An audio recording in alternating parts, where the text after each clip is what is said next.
रात के अंधेरे में जब शहर की आवाजें धीमी पड़ जाती हैं, तब कुछ सवाल और ज्यादा तेज सुनाई देते हैं। उन्हीं सवालों में एक सवाल सदियों से मनुष्य का पीछा कर रहा है। क्या यीशु नासरी सचमुच इतिहास में थे, या वे केवल एक धार्मिक कथा हैं, एक सांत्वना देने वाली कहानी जिसे दुखी लोगों ने बना लिया? यह सवाल नया नहीं है। हर पीढ़ी इसे अपने ढंग से पूछती है। कुछ लोग इसे तर्क के साथ पूछते हैं, कुछ ताने के साथ, कुछ थकान से, कुछ दर्द से, क्योंकि अगर यीशु सचमुच थे तो बात केवल धर्म तक सीमित नहीं रहती। तब इतिहास का रास्ता बदलता है। तब मानव पीड़ा के बीच एक चेहरा खड़ा दिखाई देता है। तब क्रूस केवल प्रतीक नहीं रहता। तब खाली कब्र केवल कल्पना नहीं रहती। तब आदमी को सोचना पड़ता है कि वह इस सत्य के साथ क्या करेगा। बहुत लोगों ने यह मानना चाहा कि यीशु बस एक विचार थे, एक आदर्श, एक रूपक, एक कहानी। लेकिन इतिहास एक अजीब चीज है।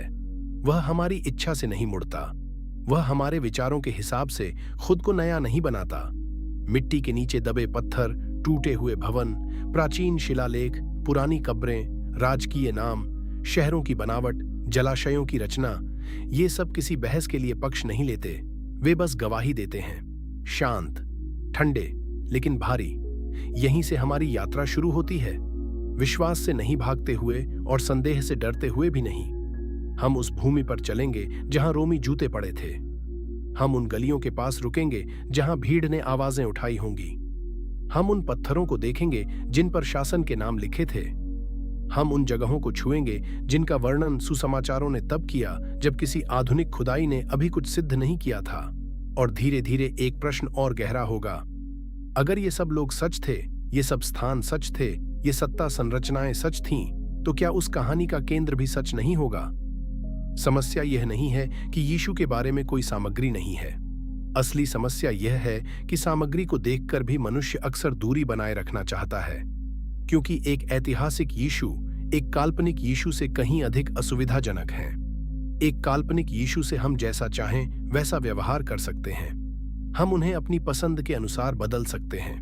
उन्हें केवल प्रेम का शिक्षक बना सकते हैं, केवल नैतिक आवाज बना सकते हैं, केवल कोमलता का प्रतीक बना सकते हैं। लेकिन यदि वे पहली सदी के यहूदिया में सचमुच चले, बोले, चंगे किए, चुनौती दी और क्रूस पर चढ़ाए गए, तब हमें उनके शब्दों के साथ भी ईमानदार होना पड़ेगा। सुसमाचारों में एक दुनिया दिखाई देती है। यह दुनिया धुंधली नहीं है। इसमें शासकों के नाम हैं, इसमें महायाजक हैं, इसमें शहरों के द्वार हैं, इसमें जलकुंड है, इसमें गांव हैं, इसमें नावें हैं, इसमें एक रोमी प्रशासन है, इसमें यहूदी धार्मिक व्यवस्था है, इसमें भय है, षड्यंत्र है, आशा है, बीमारी है, भीड़ है और एक आदमी है जिसे लोग नबी, शिक्षक, पुत्र, छल्लिया और प्रभु सब कुछ कहते रहे। यदि यह सब बस गढ़ा गया होता तो हम उम्मीद करते कि समय उसकी कमजोरी खोल देता। पर अजीब बात उलटी हुई। जितनी खुदाई हुई उतनी ही पहली सदी की दुनिया साफ होती गई। जिन स्थानों को कभी लोग प्रतीकात्मक कहकर टाल देते थे, वे जगहें धरती के भीतर से बाहर आने लगीं। जिन नामों को केवल धार्मिक लेखन का हिस्सा समझा गया, वे शिला और हड्डी और इतिहास में दिखाई देने लगे। जैसे इतिहास कह रहा हो, यह कहानी बाद में बनाई नहीं गई, यह किसी वास्तविक दुनिया के अंदर जली थी। लेकिन सावधानी भी जरूरी है। पुरातत्व यह सिद्ध नहीं करता कि किसी ने पापों को क्षमा किया। शिलालेख यह सिद्ध नहीं करते कि मृतक जी उठा। पत्थर मुक्ति का पूरा रहस्य नहीं समझाते, पर वे यह अवश्य करते हैं कि वे मंच को वास्तविक बना देते हैं। वे बताते हैं कि यह कोई बाद की पौराणिक धुंध नहीं थी, यह एक असली समय था, असली लोग थे, असली सत्ता थी, असली तनाव था, और उसी के बीच यीशु खड़े थे। यही वह बिंदु है जहां बहुत से लोग असहज हो जाते हैं, क्योंकि अगर यीशु केवल इतिहास के बाहर की आस्था नहीं बल्कि इतिहास के भीतर की उपस्थिति है, तो फिर उनका प्रश्न हम तक भी पहुंचता है। तुम मुझे क्या कहते हो? यह प्रश्न तब भी था, यह आज भी है। फर्क बस इतना है कि आज बहुत लोग यह सोचते हैं कि आधुनिक दुनिया ने पुराने सवालों को पीछे छोड़ दिया है, पर सच्चाई यह है कि पुराने सवाल अब भी हमारे भीतर जीवित हैं। हम अब भी अर्थ खोजते हैं, हम अब भी क्षमा चाहते हैं, हम अब भी मृत्यु से डरते हैं, हम अब भी सत्य से बचते हैं और उसी की खोज भी करते हैं। तो इस यात्रा में हम कोई जल्दबाजी नहीं करेंगे। हम हर प्रमाण को उसकी सीमा में देखेंगे। हर खोज को उसके वजन में तौलेंगे। हम न अंधी आस्था से बोलेंगे, न घमंडी संशय से।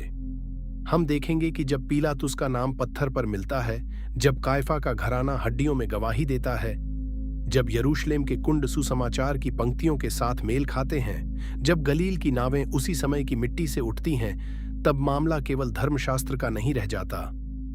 तब इतिहास अदालत में खड़ा हो जाता है और यहीं पहली बार तनाव जन्म लेता है। यदि मंच वास्तविक है, पात्र वास्तविक हैं, शहर वास्तविक है, सत्ता वास्तविक है और टकराव वास्तविक है, तो क्या हम उस एक नाम को काल्पनिक कहकर बच निकल सकते हैं जिसके कारण यह पूरी कहानी जल उठी? अभी हमने केवल द्वार खोला है। आगे पत्थर बोलेंगे, कब्रें बोलेंगी, जल कुंड बोलेंगे, शत्रुओं की कलम बोलेगी, और शायद सबसे भारी बात यह होगी कि एक पुरानी दुनिया की धूल हमारे आज के दिलों पर आकर बैठेगी, क्योंकि यह यात्रा केवल यह नहीं पूछेगी कि यीशु थे या नहीं, यह पूछेगी कि अगर वे थे तो अब तुम कौन हो। अध्याय 2, पत्थर जो बोल उठे।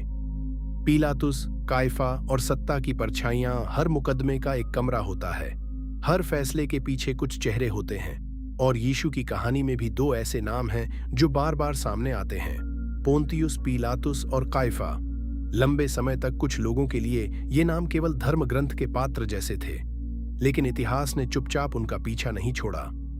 सन 1961, कैसरिया मारितिमा, भूमध्य सागर के किनारे बसा वह रोमी नगर जहां शक्ति, प्रशासन और साम्राज्य की ठंडी मशीनरी चलती थी, वहीं एक पत्थर मिला, टूटा हुआ पर बोलता हुआ। उस पर लिखा नाम पोंतियुस पीलातुस और साथ में उसका पद यहूदिया का प्रीफेक्ट। एक पत्थर, कोई प्रवचन नहीं, कोई भावनात्मक अपील नहीं, केवल प्रशासनिक इतिहास। और फिर भी उसका असर गहरा था, क्योंकि सुसमाचारों में जो रोमी राज्यपाल यीशु के मुकदमे में खड़ा दिखता है, वह अब धर्म ग्रंथ के बाहर भी इतिहास की धूप में आ गया था। यह खोज केवल एक नाम की पुष्टि नहीं थी, यह उस पूरे वातावरण की पुष्टि थी जिसमें यीशु को मृत्यु के लिए सौंपा गया। पीलातुस कोई धुंधली कथा नहीं था, वह रोमी शासन का प्रतिनिधि था। उसका काम व्यवस्था बनाए रखना था, चाहे उसके लिए डर का सहारा लेना पड़े। वह न्याय का आदर्श नहीं था, वह साम्राज्य का सेवक था। उसे शांति चाहिए थी, सत्य नहीं। और इतिहास में अक्सर ऐसा ही होता है। सत्ता को स्थिरता चाहिए होती है, भीड़ को तुष्टि चाहिए होती है, धार्मिक नेतृत्व को नियंत्रण चाहिए होता है, और बीच में एक निर्दोष मनुष्य कुचल दिया जाता है। सुसमाचार पीलातुस को एक जटिल व्यक्ति की तरह दिखाते हैं। वह कठोर भी है, हिचकता हुआ भी। वह पूछता है, वह समझता भी है कि मामला ईर्ष्या का है, फिर भी हाथ धोकर पीछे हट जाता है। यह चित्र केवल आध्यात्मिक नाटक नहीं लगता, यह राजनीति की गंध वाला चित्र है। और यही बात पीलातुस शिला को इतना महत्वपूर्ण बनाती है। यह बताती है कि यीशु की मृत्यु का ढांचा रोमी इतिहास के भीतर खड़ा था। अब दूसरे चेहरे की ओर बढ़ते हैं। कायफा, महायाजक, धार्मिक सत्ता का ऊंचा नाम। सन 1990 में यरूशलेम के पास एक सुसज्जित अस्थिपात्र मिला।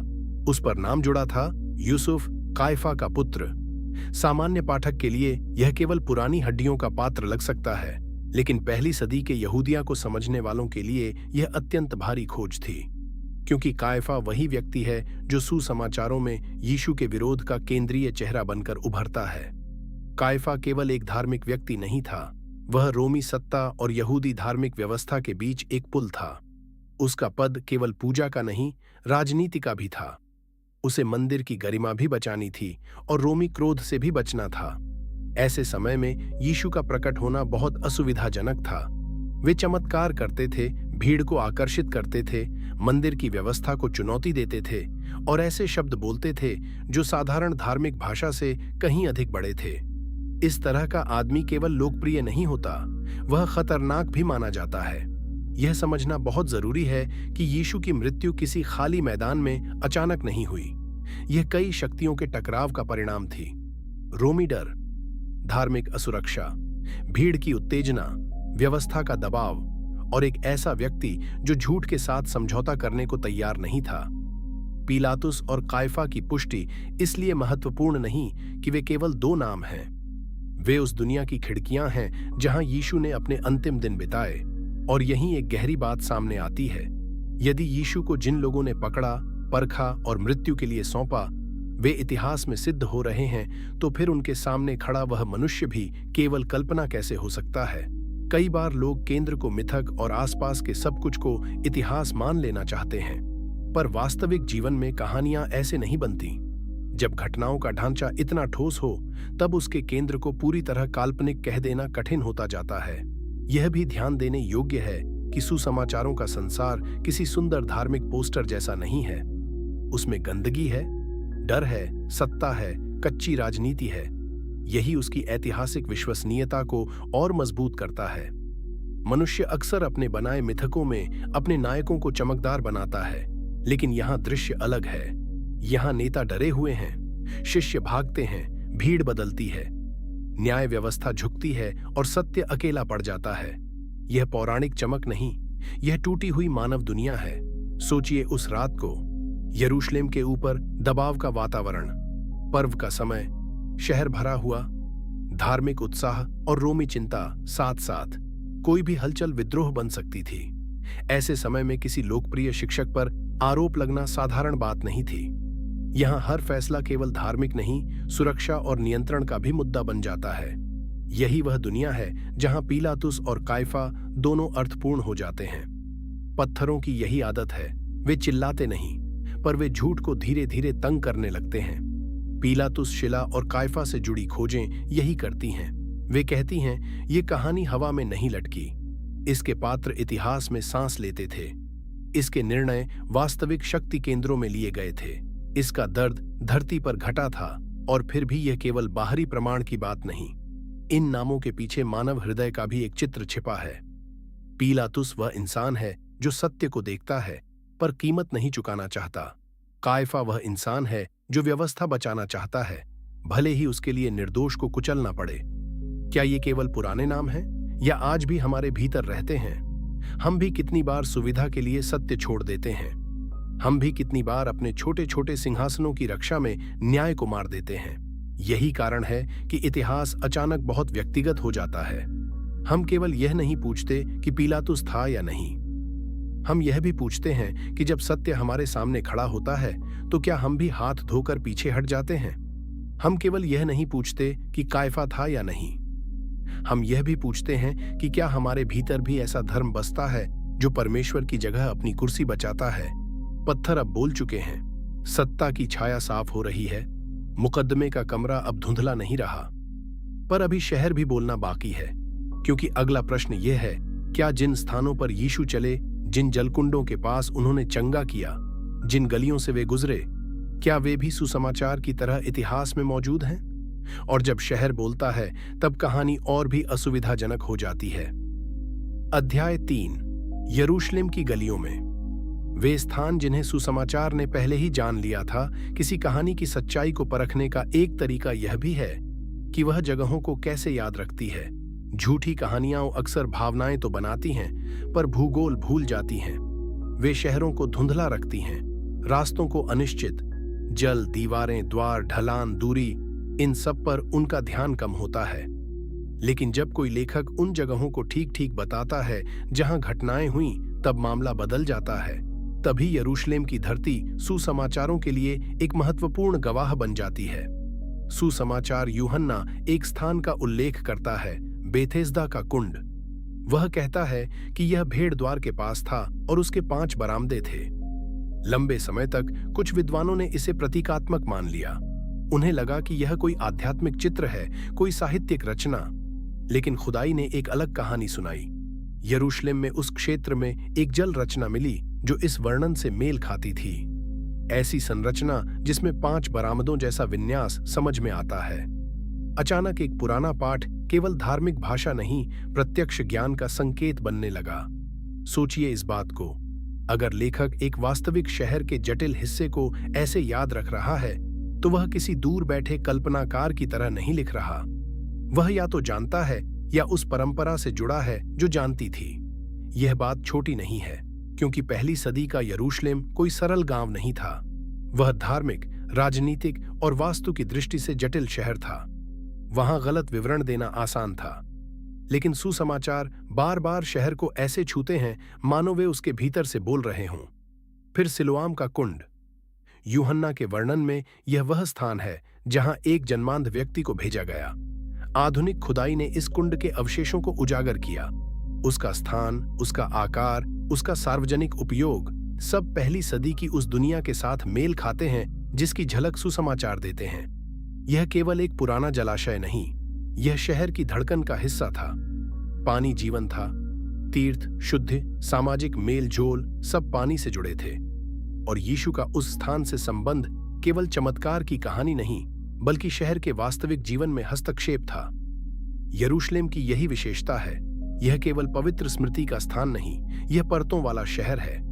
हर पत्थर के नीचे एक और कहानी है, हर परत के नीचे एक और समय। जब सुसमाचार इस शहर का उपयोग करते हैं, वे उसे रंगीन पृष्ठभूमि की तरह नहीं, बल्कि वास्तविक मंच की तरह करते हैं। मंदिर, पर्व, भीड़, द्वार, घाटियां, जल, दीवारें सब मिलकर एक दृश्य बनाते हैं। और वह दृश्य कल्पना से नहीं, स्थान ज्ञान से जन्मा लगता है। यहीं से एक और गहरा प्रभाव पैदा होता है, क्योंकि सुसमाचारों के आलोचक कई बार कहते रहे कि ये ग्रंथ बाद की धार्मिक रचनाएं हैं जिनमें आध्यात्मिक संदेश तो हो सकता है, पर ऐतिहासिक सूक्ष्मता कम होगी। लेकिन जब स्थानों का विवरण बार बार सही निकलता है, तब यह दावा कमजोर पड़ता है। इसका मतलब यह नहीं कि हर सवाल समाप्त हो जाता है, पर इसका मतलब यह अवश्य है कि लेखक हवा में कहानी नहीं बना रहे थे। यरूशलेम एक भावनात्मक शहर भी था। यहाँ आशा थी, यहाँ डर था, यहाँ मंदिर था, और उसी के साथ धार्मिक बोझ भी। यहाँ लोग क्षमा पाने आते थे, और यही शहर निर्दोष को दोषी ठहराने की तैयारी भी करता था। यही विरोधाभास सुसमाचारों को इतना शक्तिशाली बनाता है। और जब पुरातत्व इस शहर को उनके शब्दों के साथ जोड़ता है, तो पाठ अचानक और जीवित हो उठता है। कल्पना कीजिए उस शहर की सुबह, सीढ़ियों से उतरते लोग, शुद्धि के लिए पानी की ओर जाते कदम, पर्व के समय बाहर से आए तीर्थयात्री, बाजार की आवाजें, रोमी चौकसी, मंदिर के पास उठती धार्मिक गंभीरता, और इसी शहर के बीच यीशु चल रहे हैं। वे किसी अमूर्त स्वर्गीय दृश्य में नहीं, इसी धूल भरे शहर में हैं, इसी तनाव भरे नगर में। यही वह बात है जो इतिहास को आत्मा के करीब ले आती है, क्योंकि परमेश्वर का कार्य यहाँ किसी स्वप्न लोक में नहीं, मनुष्य के वास्तविक संघर्ष के बीच दिखता है। कुछ लोग कहते हैं कि स्थानों की पुष्टि से क्या होता है, इससे कोई सिद्धांत तो सिद्ध नहीं होता। यह बात आंशिक रूप से सही है। केवल जलकुंड मिल जाने से पुनरुत्थान सिद्ध नहीं हो जाता, लेकिन स्थानों की पुष्टि यह दिखाती है कि सुसमाचार किसी कल्पनात्मक धार्मिक मंच पर नहीं खड़े, वे वास्तविक भूगोल में जड़ें रखते हैं। और यह बहुत महत्वपूर्ण है, क्योंकि जब गवाही वास्तविक दुनिया में जमी हो, तब उसे पूरी तरह रूपक कहकर टालना कठिन होता जाता है। और एक और बात है, जो लेखक वास्तविक स्थानों को इतनी बारीकी से जानते हैं, वे अपने पाठकों से क्या उम्मीद रखते थे? शायद यही कि वे उनकी बात को कथा नहीं, स्मृति की तरह सुने। शायद यही कि वे जाने यहाँ कुछ घटा था, यह हुआ था, इन गलियों में, इन जलाशयों के पास, इन पर्वों के बीच, इन तनावों के भीतर। यरूशलेम की जमीन पर एक और भारी प्रश्न भी खड़ा होता है। यदि यीशु ने वास्तव में इन स्थानों पर कार्य किया, तो फिर लोगों की प्रतिक्रिया क्यों इतनी विभाजित थी? क्यों कुछ ने उन्हें पहचानने की कोशिश की और कुछ ने उन्हें मिटाने की? इसका उत्तर शायद शहर की आत्मा में छिपा है। प्रकाश जब आता है तो वह केवल सांत्वना नहीं देता, वह छिपी हुई चीजों को उजागर भी करता है। और मनुष्य प्रकाश से प्रेम भी करता है, उससे डरता भी है। इसीलिए इन पुरातात्विक पुष्टियों का असर केवल बौद्धिक नहीं है। वे वातावरण बनाती हैं, वे कैमरा शहर पर टिकाती हैं, वे दर्शक को गलियों में उतारती हैं। वे यह महसूस कराती हैं कि यीशु का संसार हवा में बना सेट नहीं था। यह ईंट, पानी, पत्थर, दीवार, सीढ़ियों और धूल का संसार था। और वही संसार अब धरती के भीतर से उठकर फिर कह रहा है, सुसमाचार ने हमें गढ़ा नहीं, उन्होंने हमें याद रखा। लेकिन यात्रा अभी केवल यरूशलेम तक सीमित नहीं। यीशु की कहानी केवल राजधानी की नहीं, गलील की भी है, झील की, नावों की, मछुआरों की, गांवों की, छोटे घरों की। अगर यरूशलेम मुकदमे का शहर है, तो गलील बुलाहट का प्रदेश है। और जब गलील बोलती है, तब यीशु अचानक और निकट और मानव और चलती फिरती दुनिया के भीतर दिखाई देने लगते हैं। अध्याय 4। गलील की हवा, नाव और घर। एक बढ़ई के पुत्र की चलती हुई दुनिया यदि यरूशलेम शक्ति और टकराव का शहर था, तो गलील रोजमर्रा के जीवन की भूमि थी। यहीं खेत थे, मछुआरे थे, गांव थे, धूल भरे रास्ते थे, साधारण घर थे, और लोगों के चेहरों पर वही थकान थी जो हर युग के गरीब और कामकाजी लोगों के चेहरों पर होती है। सुसमाचारों में यीशु केवल मंदिर के आंगन में नहीं मिलते, वे झील के किनारे भी मिलते हैं, घरों में भी, नावों के पास भी, भीड़ के बीच भी। और यहीं पुरातत्व फिर से धीमे कदमों से आता है और कहता है, ये संसार भी वास्तविक था। सन 1986 में गलील सागर के किनारे कीचड़ और सूखी धरती के बीच एक प्राचीन नाव मिली। पहली सदी के आसपास की, लकड़ी की बनी हुई, काम चलाऊ, श्रम से जुड़ी हुई। कोई शाही जहाज नहीं, बस एक ऐसी नाव जैसी मछुआरे इस्तेमाल करते थे। यही बात इसे अनमोल बनाती है, क्योंकि सुसमाचारों में जो संसार है वह इसी तरह की नावों का संसार है। पतरस, अंद्रियास, याकूब, यूहन्ना, ये लोग दर्शन शास्त्र के विद्यालयों से नहीं आए थे। ये पानी, जाल, मौसम और असफल रातों के लोग थे। यीशु ने इन्हीं नावों के संसार में आवाज दी, मेरे पीछे हो लो। जब हम उस नाव के बारे में सोचते हैं तो हमें केवल एक पुरानी लकड़ी नहीं देखनी चाहिए, हमें उस दुनिया का भार महसूस करना चाहिए जिसमें विश्वास बुलाया गया। झील अचानक गहरी हो जाती है, हवा वास्तविक लगती है, तूफान केवल रूपक नहीं रहता। जब सुसमाचार कहते हैं कि नाव में पानी भर रहा था, तब वह दृश्य मिट्टी की सच्चाई से जुड़ जाता है। जब यीशु किनारे पर खड़े होकर बुलाते हैं, तब हमें पता है कि वे किसी कल्पना के पृष्ठ पर नहीं, ऐसे ही जीवन के बीच खड़े थे। फिर कफरनहूम, गलील की सेवकाई का एक मुख्य केंद्र। वहां एक घर के अवशेष मिले जिसके बारे में कई विद्वानों का मानना है कि पहली सदी में उसे विशेष सामुदायिक उपयोग के लिए अलग तरह से इस्तेमाल किया गया। बाद की परंपराओं और कुछ अभिलेखों ने उसे पतरस के घर से जोड़ने की कोशिश की। अब सावधानी यहां भी जरूरी है, हर दावा पूर्ण निश्चितता से नहीं कहा जा सकता, पर इतना स्पष्ट है कि कफरनहूम में एक ऐसा केंद्र था जहां प्रारंभिक स्मृति ने यीशु और उनके शिष्यों की उपस्थिति को संजोकर रखा। यह बात क्यों महत्वपूर्ण है? क्योंकि यह दिखाती है कि यीशु का आंदोलन किसी ऊंचे दार्शनिक मंच से नहीं शुरू हुआ, यह घरों से शुरू हुआ, भोजन की मेजों से, बीमारों के बिस्तरों से, सामान्य लोगों की जगहों से। और यही कारण है कि उनकी कहानी में धरती की गंध है। अगर किसी ने बाद में केवल मिथक बनाना चाहा होता तो शायद वह अधिक भव्य दृश्य चुनता, पर सुसमाचारों में बार बार छोटे स्थान आते हैं, एक घर, एक नाव, एक गांव, एक रास्ता, एक पहाड़ी, एक कुआं। यही उनकी ताकत है। मगदल्ला की खोज भी इसी दिशा में बोलती है।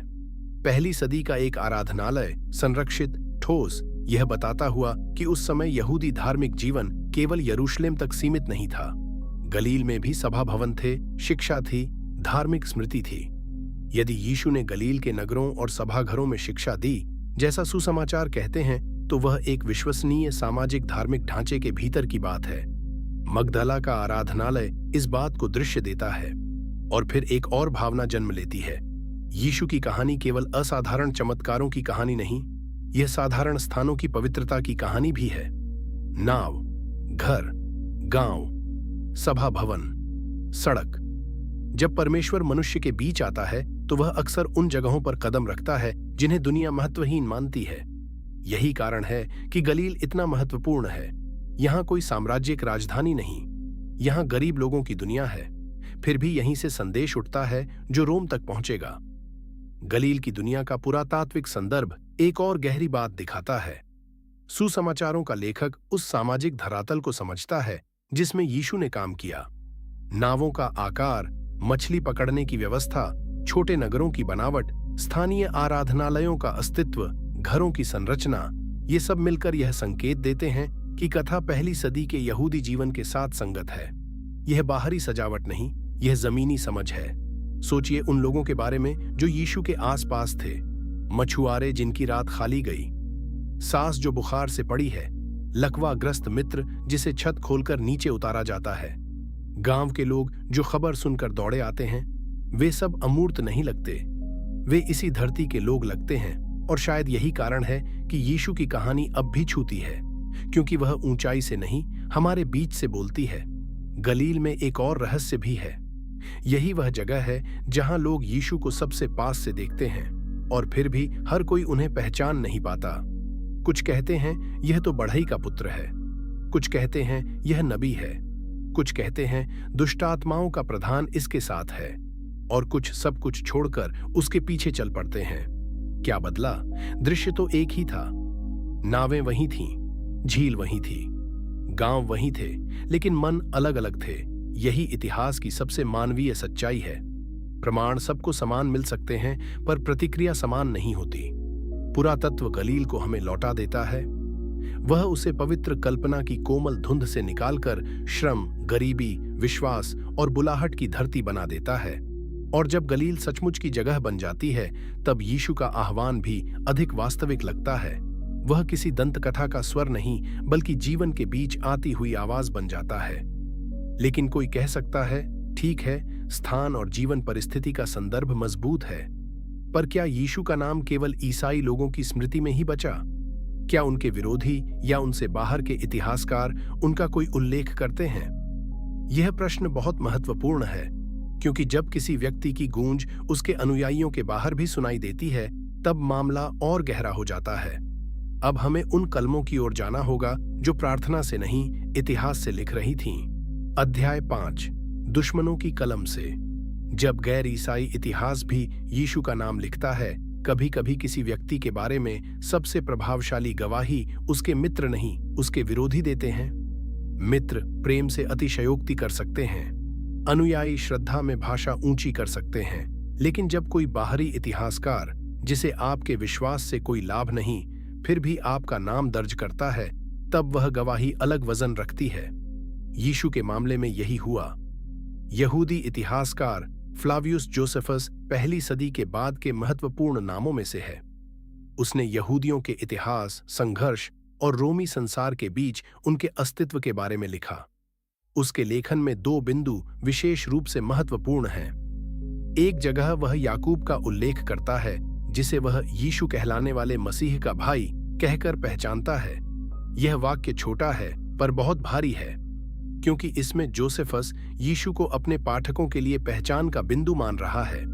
यानी उस समय तक यीशु कोई अज्ञात, काल्पनिक या केवल एक स्थानीय फुसफुसाहट नहीं थे।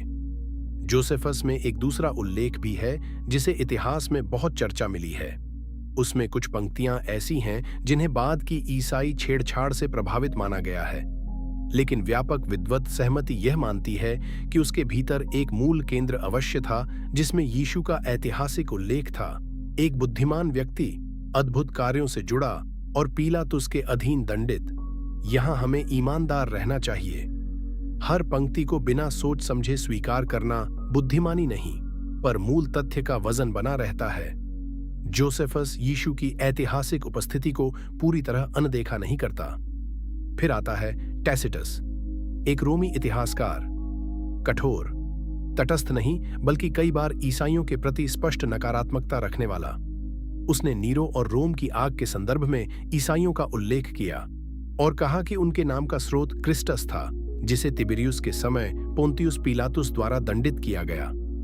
यही वह प्रकार की गवाही है जिसे नजरअंदाज करना आसान नहीं, क्योंकि यह किसी चर्च की पुस्तक नहीं, यह किसी रोमी इतिहासकार की ठंडी सूचना है।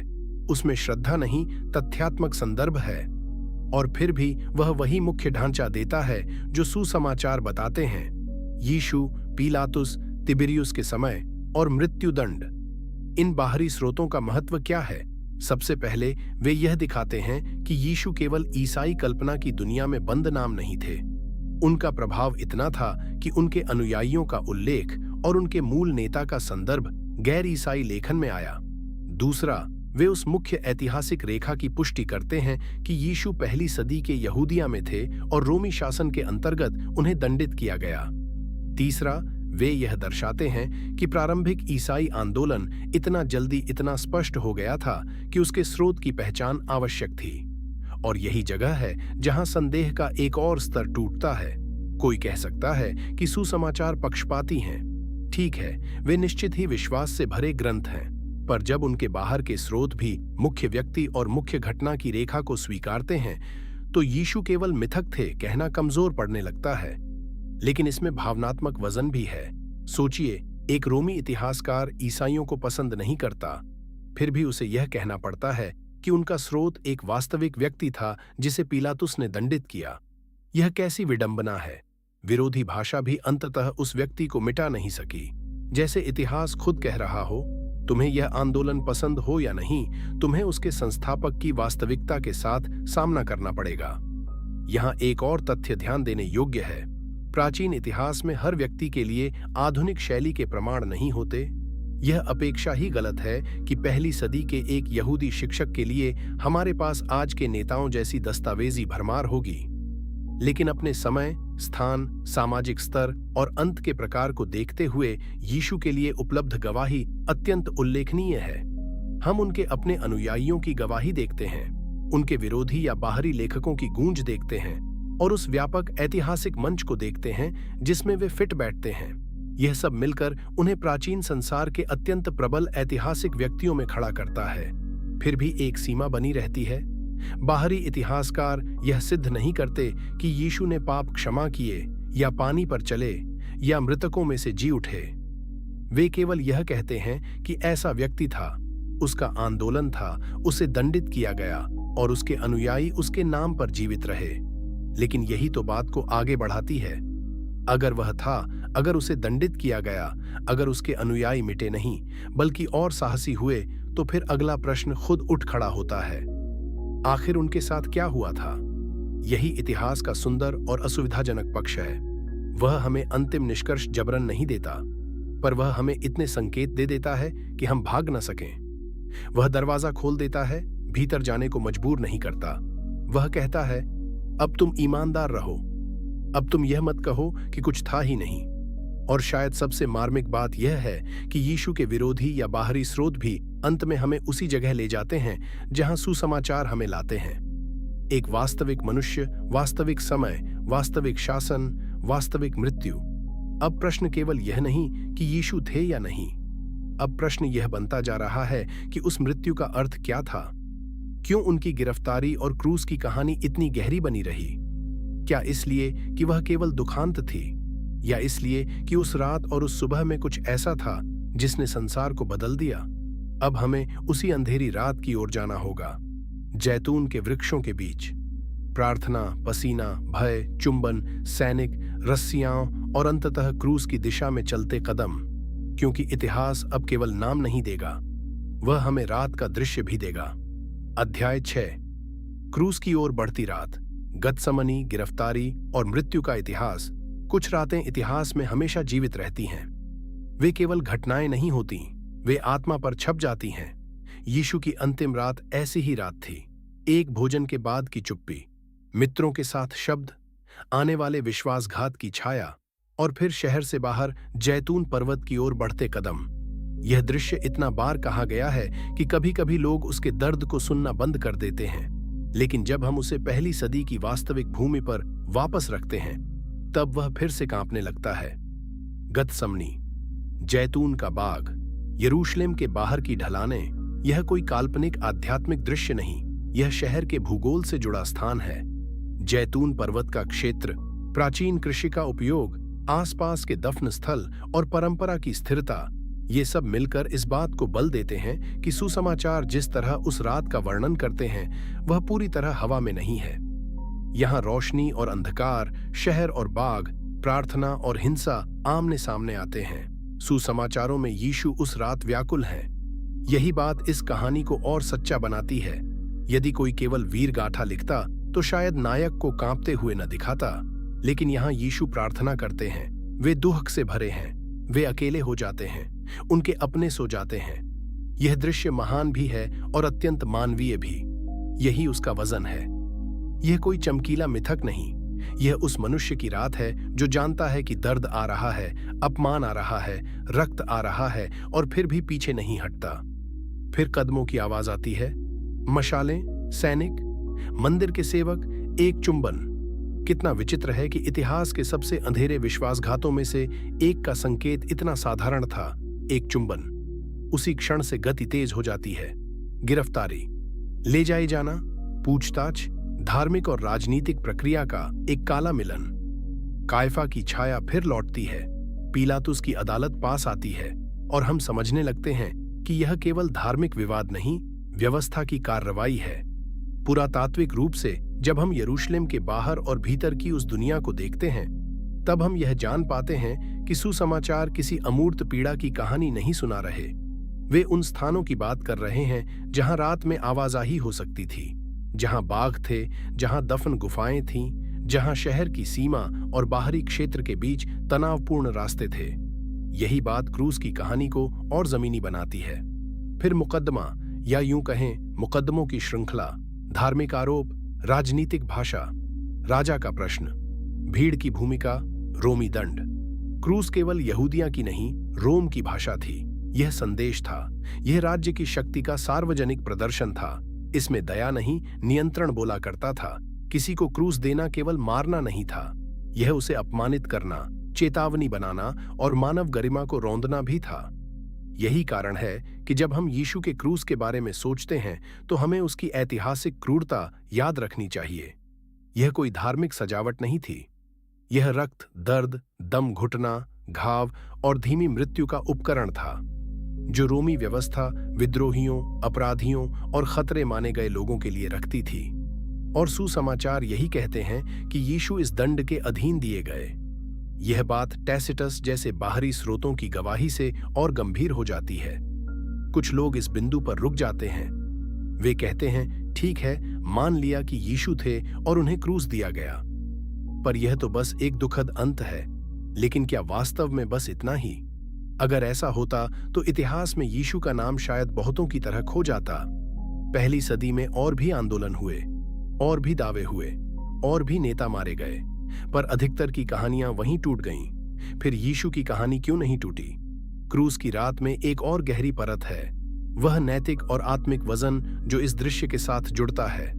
निर्दोष को दोषी ठहराया गया, सत्य को सत्ता ने दबाया, मित्र दूर हो गए, भीड़ बदल गई, न्याय कमजोर पड़ा। क्या यह केवल पुरानी कहानी है या हर युग की कहानी? इसलिए क्रूस केवल ऐतिहासिक उपकरण नहीं, यह मानव हृदय का दर्पण भी है। हम देखते हैं कि मनुष्य क्या कर सकता है, और हम यह भी देखते हैं कि परमेश्वर उस अंधकार के बीच भी अपना कार्य कैसे छोड़ता नहीं। गतसमनी से गोलगोथा तक की यात्रा में एक गहरा अकेलापन है, पर उसमें एक अजीब दृढ़ता भी है। यीशु भागते नहीं, वे सत्ता के सामने घबराकर अपने शब्द वापस नहीं लेते, वे तलवार से रास्ता नहीं बनाते, वे दुख के बीच चलते हैं। यह इतिहास को आध्यात्मिक अर्थ से भर देता है, क्योंकि यहाँ शक्ति का नया अर्थ दिखता है, वह जो हिंसा से नहीं, आत्मसमर्पण से प्रकट होती है। और फिर दफन का प्रश्न आता है। यदि यीशु सचमुच मारे गए तो कहाँ रखे गए? क्या दफन का स्थान उस दुनिया से मेल खाता है? यरूशलेम के बाहर खदान, बगीचे, कब्रें, चट्टानी कटान, इन सब की पुरातात्विक परतें यह दिखाती हैं कि सुसमाचार जिस प्रकार शहर के बाहर क्रूस और निकट स्थित कब्र की बात करते हैं, वह पहली सदी के यरूशलेम के भूगोल से असंगत नहीं। यह छोटा विवरण नहीं, क्योंकि मृत्यु के बाद की कहानी यहीं से शुरू होती है। रात समाप्त होती है, क्रूस खड़ा हो चुका है, शरीर उतारा गया है, पत्थर लगाया गया है, और दुनिया शायद सोचती है कि अब सब समाप्त हो गया।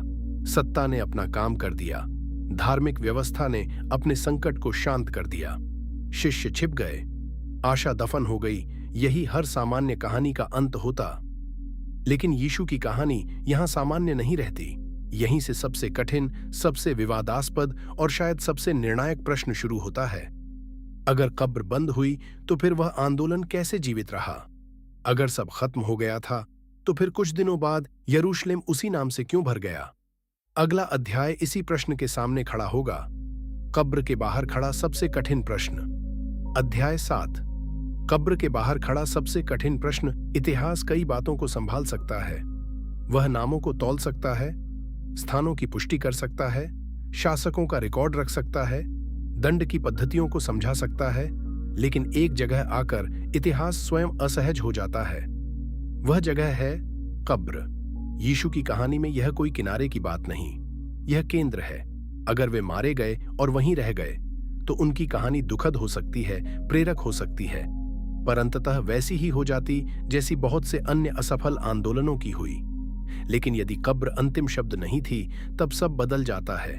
इसलिए खाली कब्र का प्रश्न केवल एक धार्मिक दावा नहीं, यह पूरे ऐतिहासिक समीकरण को बदल देने वाला दावा है। पहले एक सरल बात, सुसमाचार कहते हैं कि यीशु को क्रूस पर मारने के बाद दफन किया गया। उस समय के यरूशलेम की पुरातात्विक जानकारी, शहर की सीमा, बाहर के क्षेत्रों में कब्रों की उपस्थिति, चट्टान काटकर बनाई गई कब्रें इस ढांचे को संभव और विश्वसनीय बनाती हैं। चर्च ऑफ होली सेपल्कर के नीचे और आसपास की पुरातात्विक परतों ने यह समझ मजबूत की है कि पहली सदी में यह क्षेत्र शहर की दीवारों के बाहर था और वहां कब्रनुमा संरचनाएं थीं। यानी दफन का पूरा वातावरण किसी बाद की धार्मिक कल्पना से असंगत नहीं। लेकिन असली तनाव वहां शुरू होता है जहां मृत्यु समाप्त मानी जाती है। अगर यीशु को सार्वजनिक रूप से क्रूस दिया गया, यदि उन्हें दफन किया गया, तो फिर कुछ ही समय बाद वही शहर उनके पुनरुत्थान की घोषणा से कैसे भर उठा। यह वही यरूशलेम था जहां लोग जानते थे कि क्या हुआ था। यह कोई दूर की भूमि नहीं थी जहां मनगढ़ंत कहानी आसानी से फैलाई जा सके। यदि शरीर मौजूद होता, यदि दफन की कहानी पूरी तरह झूठी होती, यदि सब कुछ कल्पना होता, तो प्रारंभिक घोषणा तुरंत कुचल दी जाती। यही वह बात है जो इतिहासकारों को भी रुककर सोचने पर मजबूर करती है। खाली कब्र का प्रश्न केवल क्या चमत्कार हुआ यह नहीं पूछता, वह यह भी पूछता है क्यों वे लोग जो भयभीत थे अचानक उसी शहर में साहस से बोलने लगे। क्यों विरोधियों ने एक अलग कहानी गढ़ने की आवश्यकता महसूस की। क्यों यह आंदोलन मृत्यु के बाद टूटने के बजाय और स्पष्ट हुआ। इतिहास हमेशा हर रहस्य को सुलझाता नहीं, लेकिन वह इतना अवश्य दिखाता है कि यहाँ कुछ असामान्य था।